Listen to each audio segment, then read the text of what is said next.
Hey, it's David.Rosen. This is the second in my three-part series on negotiation tips for sellers. More millionaires are made through real estate through any other means. My name's David.Rosen, and I'm one of the top 100 real estate brokers in New York City. This is my video blog. I've sold hundreds of homes. I'm one of the top 100 brokers in New York City according to the Wall Street Journal. And over the last 2 years, the median sale price of all of my listings has been 100% of the last asking price. We've sold a median 35 days on market. How did I get so successful in any market condition? Well, here are 3 other tips as to how to sell a home. When you're selling a home and you're negotiating, that implies you've got an offer. So you've got an offer. I want you to counter offer with emphasis. Well, there are a few ways to achieve that. One way to achieve that is to lower the list price. Well, what does that say? Well, it says to this person that now not only are you having a binary dialogue, I'm creating more competition for you, Mr. Buyer, by showing the world that I'm willing to do a deal at this threshold.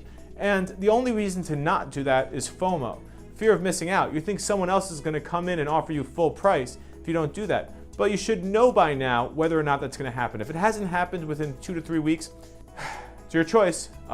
Typically speaking, in an internet economy, everyone's seeing everything all the time. It's probably not going to happen. So I would counter with emphasis, lower the list price when you counter to that counter amount. And if you're not going to do that, counter with emphasis some other way. Counter with emphasis by saying, not a false event, like if you don't accept our counter within 24 hours, it's off the table, but you might say that, just like we did with the buyer negotiations, we are talking to many parties. Creating scarcity, as we talked about before, is another way to counter with emphasis.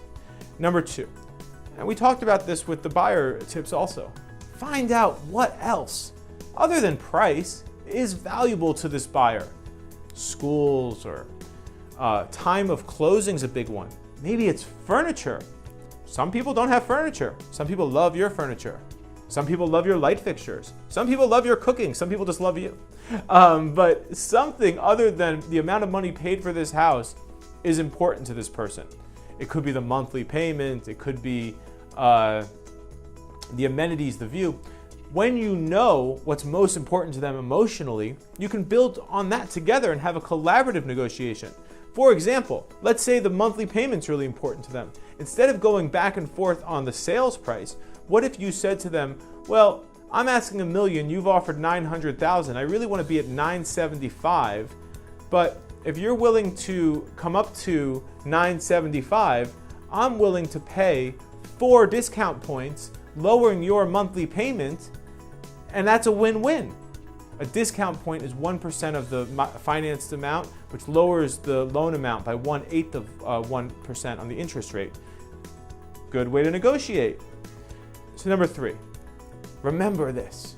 They need you too. Don't go all the way to them. If you're going to negotiate, it's not about giving in.